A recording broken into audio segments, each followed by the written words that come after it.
സല്ലല്ലാഹു അലാ മുഹമ്മദ് സല്ലല്ലാഹു അലൈഹി വസല്ലം. ഞാൻ ചെയ്തത് ശരിയല്ലാന്ന് എനിക്ക് ഉറപ്പുണ്ട്.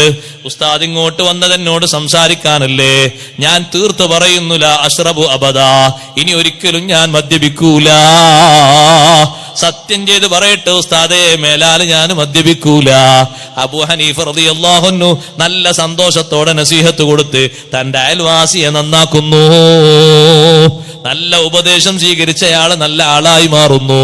ഞാൻ പറഞ്ഞു വന്നത്, അയൽക്കാരൻ ഒരു മോശപ്പെട്ട ആളാണെങ്കിലും നമ്മളെ കൊണ്ടയാള് നന്നാകണം, നമ്മളെ സ്വഭാവം കൊണ്ടയാള് നല്ല ആളായി മാറണം. അതിനു പറ്റുന്ന രീതിയിലുള്ള കടപ്പാടും ബാധ്യതയും ബന്ധവും പുലർത്തണം. ഒരു ശല്യവും അയൽവാസിയോട് ചെയ്യരുത്. വാക്കുകൊണ്ടും പ്രവൃത്തി കൊണ്ടും ശല്യം ചെയ്യരുത്. കയ്യും കാലുമാണല്ലോ ശല്യത്തിന് സാധാരണ ഉപയോഗിക്കാറുള്ളത്.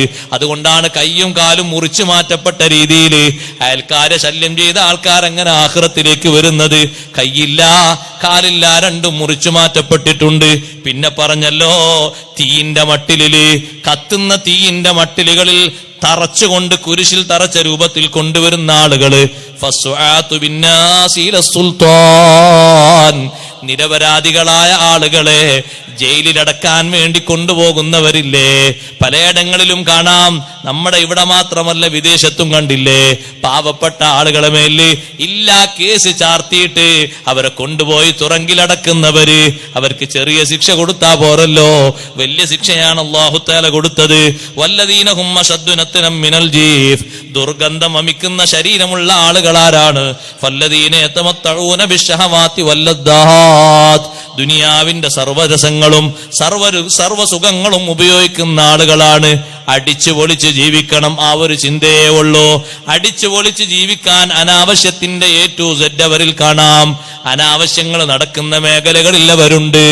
ആണും തമ്മില്, പെണ്ണും തമ്മില് സ്വവർഗരതികൾ നടക്കുന്ന സ്ഥലങ്ങളിൽ അവര് സജീവ സാന്നിധ്യമാണ്.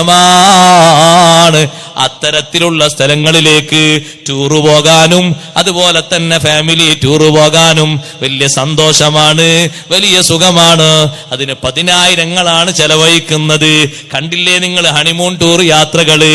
പലരും നടത്തുന്നത് മസാറിലേക്കല്ല, മഖ്ബറകളിലേക്കല്ല, കാഴ്ച സ്ഥലങ്ങളിൽ എന്ന് പറഞ്ഞു കൊണ്ടുപോകുന്നത് മദ്യപാനികൾ, വ്യഭിചാരികൾ, ആണും പച്ചയായി വ്യഭിചരിക്കുന്ന, പെണ്ണും പച്ചയായി വ്യഭിചരിക്കുന്ന, അന്യാണും അന്യ പെണ്ണും ഒരു മറ പോലും സ്വീകരിക്കാത്ത രൂപത്തില്, ഒരു കുട്ടിയെ കണ്ടിട്ട് പോലും നാണം തോന്നാത്ത രൂപത്തില്, വിദേശ രാഷ്ട്രങ്ങളിലുള്ള വേശ്യാലയങ്ങളെപ്പോലും വെല്ലുന്ന രൂപത്തിലുള്ള വേശ്യാലയങ്ങള് സ്വകാര്യമായി നടക്കുന്ന റിസോർട്ടുള്ള കേന്ദ്രങ്ങളിലേക്കാണ് 10,000 ചെലവഴിച്ചിട്ട് വാഹനങ്ങളിൽ പലരും പോയി ഉല്ലസിക്കുന്നത്. നഊദു ബില്ലാഹ്. ഉപ്പമാരെ, ഉമ്മമാരെ, പുതിയ ദമ്പതികളെ, പുതിയ കൂട്ടുകാരെ, നവവധൂവരന്മാരെ പറഞ്ഞേക്കേണ്ട മേഖല അതല്ല.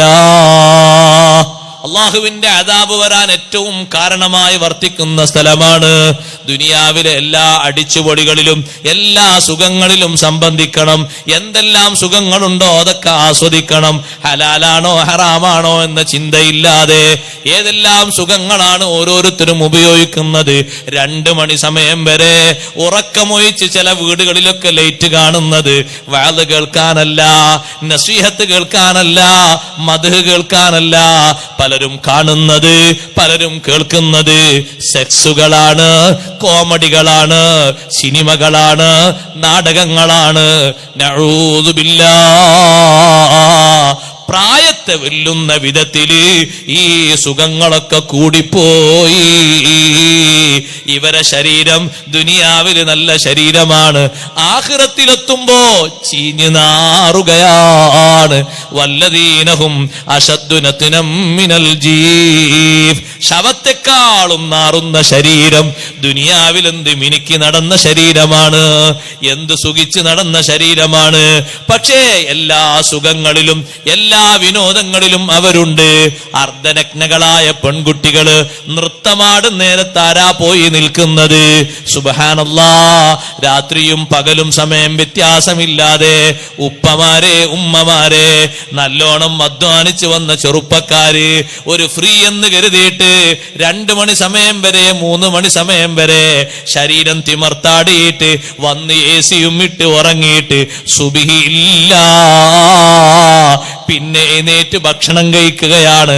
അവനെക്കാളും നല്ലത് ആ വീട്ടിൽ ജീവിക്കുന്ന കോടിയാണ്, ആ വീട്ടിൽ ജീവിക്കുന്ന ആടുകളാണ്. സുബഹിക്ക് എഴുന്നേറ്റ് തസ്ബീഹ് ചൊല്ലിപ്പോയി. ഇവനോ 2 മണി 3 മണി സമയത്ത് കൂട്ടുകാരോടൊപ്പം തിമർത്താടിയിട്ട് അവന്റെ ശരീരത്തിന്റെ ഭാഗങ്ങളൊക്കെ വെളിവാക്കിയിട്ട് വലിയ അധ്വാനം നടത്തിയല്ലേ വീട്ടിലേക്ക് വരുന്നത്. 2 മണിക്ക് വന്ന അവന് ഒന്ന് കുളിച്ചിട്ട് കിടന്നുറങ്ങാൻ ബാപ്പ സൗകര്യപ്പെടുത്തത് ഏതാണ്? AC റൂമാണ്. AC റൂമിൽ അവൻ കിടക്കുകയാണ്, ഉറങ്ങുകയാണ്. സുബഹിക്കുണ്ടോ അവനെ വിളിച്ചാൽ അവൻ എഴുന്നേൽക്കാൻ കഴിയുന്നത്? അവന്റെ ശരീരത്തിൽ വെള്ളം കൊണ്ടുപോയി ഒഴിച്ചാൽ അവൻ എഴുന്നേൽക്കാൻ പറ്റൂല. ശരീരത്തിന് കിട്ടേണ്ട ഉറക്കമുണ്ട്, അത് കിട്ടാതെ എഴുന്നേൽക്കാൻ കഴിയൂല. എന്നാൽ ഉമ്മമാരെ, ഉപ്പമാരെ, ഇതിന് ബോധോദയം ഉണ്ടാകണം, ഇതിന് ശരിക്കും ഉണർവുണ്ടാകണം. ആഘോഷ ദിവസങ്ങളിലാണ് പലരും, സന്തോഷ ദിവസങ്ങളിലാണ് പലരും ബാധ്യതകൾ മറക്കുന്നത്, നിർബന്ധങ്ങൾ ഒഴിവാക്കുന്നത്, സുന്നത്തുകൾ ഒഴിവാക്കുന്നത്. നഊദു ബില്ലാഹ്. പഴയകാലത്തെ മഹാന്മാര് അത്തരത്തിൽ വല്ല സന്തോഷങ്ങളും വന്നാല് അന്നെന്തെങ്കിലും കുറവുണ്ടോന്നാണ് മക്കളിൽ അന്വേഷിക്കുന്നത്. കല്യാണത്തിന്റെ ദിവസം മോനെ നീ നിസ്കരിച്ചോ എന്ന് മകനോട് ചോദിച്ച മഹാൻ സയ്യിദുനാ ഉമർ ഇബ്നുൽ ഖത്താബ് റളിയല്ലാഹു അൻഹു. നിനക്കൊരു പുതിയ ജീവിതം കിട്ടി എന്ന് കരുതിയിട്ട് പടച്ചോനെ മറക്കരുത്, അള്ളാഹുവിനെ മറക്കാൻ പാടില്ല. എന്നും നിനക്ക് സഹായിയായി ഉണ്ടാകുന്നത് അള്ളാഹുവാണ്. നിന്റെ ഇണ എന്നും നിനക്കുള്ള സഹായല്ല, ജീവിതകാലത്തൊരു സഹായിയാണ്. ദുനിയാവിലും ആഖിറത്തിലും സഹായം വേണോ, സംരക്ഷണം വേണോ, അത് തരുന്നവൻ അല്ലാഹുവാൻ. അവനെ മറക്കാൻ പറ്റൂല. എല്ലാ ഘട്ടങ്ങളിലും അത് ചിന്തിച്ചുവെങ്കിൽ അടിച്ചുപൊളി ജീവിതമില്ലേ, അത് വലിയ ഇടങ്ങേറാണ്, വലിയ ബുദ്ധിമുട്ടാണ്. എന്തും ധരിക്കണം, എന്തും ഉപയോഗിക്കണം, എങ്ങനെയും ചെയ്യണം. ആരും ഉപദേശം കേൾക്കൂല, ഏതുപദേശം കേൾക്കൂല. അങ്ങനെയുള്ള തിമിർത്താട്ടം എനിക്കത് വിശദീകരിക്കാൻ നേരല്ല. 1ഉം 2ഉം വകുപ്പിലില്ല, ഇഷ്ടം പോലെ വകുപ്പിലുണ്ട് നാട്ടില്. ചെയ്യുന്നവര് കാണുന്ന നമ്പർ മുഴുവനും വാങ്ങിയിട്ട് ചാറ്റിങ് നടത്തുന്ന ആണും പെണ്ണും. ആണും പെണ്ണും സാധാരണ രൂപത്തിലല്ല. പേരക്കുട്ടി അവര് മക്കൾ 5ാമത്തെ കുട്ടിന്റെ വരെ കല്യാണം കഴിഞ്ഞു പോയി, ഇപ്പോഴും ചാറ്റിങ് നിർത്തിയിട്ടില്ല. അതുകൊണ്ട് ഒരാളും കല്യാണം കഴിയാത്തവർക്ക് അത് ഹലാലാന്നല്ല പറഞ്ഞത്. കുറച്ചെങ്കിലൊക്കെ ചിന്തിക്കാൻ നേരത്തിയിട്ട് ഇനിയും ചിന്തിക്കുന്നത് ഇനി എവിടുന്നാ ചിന്തിക്കുക? അതിന് ഏതെങ്കിലും ഒരു നമ്പർ ഇട്ടിയാൽ മതി, അതാരായാലും കുഴപ്പമില്ല. ഞാൻ അപ്പുറത്ത് പോയി നോക്കുമ്പോൾ കുഷ്ഠരോഗം ബാധിച്ച് കിടക്കുന്ന ആളാണെങ്കിലും ഇത്രയും പറഞ്ഞുകൊണ്ട് സുഖം കിട്ടിയല്ലോ എന്ന് കരുതിയമോ. ലാസ്റ്റ് ആളെ കണ്ടു നോക്കുമ്പോൾ ആള് കുഷ്ഠരോഗിയാണ്. അവനോടൊപ്പം ഇത്രയും കാലം കോമഡി അടിച്ച് കിന്നാരം വെച്ച് നിന്നത്. ഒരിക്കലും സഹോദരങ്ങളെ അരുത്. അത്തരത്തിലുള്ള അടിച്ചുപൊളി ജീവിതത്തിനല്ല അല്ലാഹു തആല ദുനിയാവ് തന്നത്. പടച്ച റബ്ബിന് ശുക്ർ ചെയ്ത് ജീവിക്കാനാണ്. 10ാമത്തെ വിഭാഗം